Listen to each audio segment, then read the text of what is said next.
Man, God is doing some dope stuff.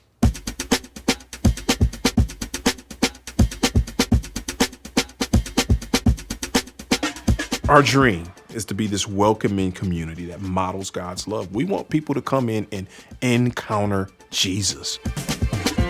We're planting a multi-ethnic church in Ferguson with all of those ramifications in the midst of election fallout, drama, whatever we want to call it, in the midst of racial unrest. There's so many different cultural narratives and things that people are facing. And we're wrestling with, what does it look like to be faithful to Jesus in this place, and how do we invite people to be a part of that? I grew up in the suburbs of St. Louis. Peoria, Illinois, we call it the P. Both my parents were doctors. My mom went to prison. It's kind of like when my life spiraled out of control, and I got heavily involved in the drug and the gang culture. And that's where I spent the rest of my life all the way up until I was rescued by Jesus. And grew up in I'd say a pretty stable and consistent environment, a very high achieving family. And so me and Nathan, we're from completely different worlds. Man, we wouldn't be rocking together if it wasn't for Jesus.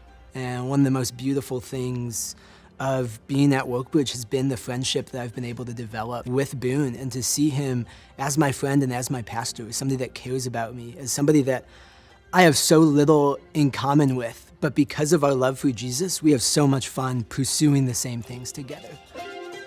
One of the stories that always just stands out to in my mind is, it's my grandgirl, Aubrey's her name, she's 5. She calls me Big Pop. Yeah, there's an older Anglo guy here. They were having some conversation and he told her he was a grandpa.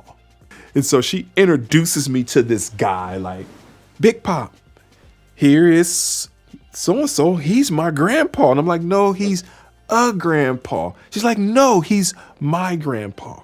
And so on a Sunday morning, when she's with us and she comes and her feet hits the building, she's running. She's looking for Big Pop. She comes and gives Big Pop a hug. And then the second person she's looking for is her grandpa, who's an Anglo guy.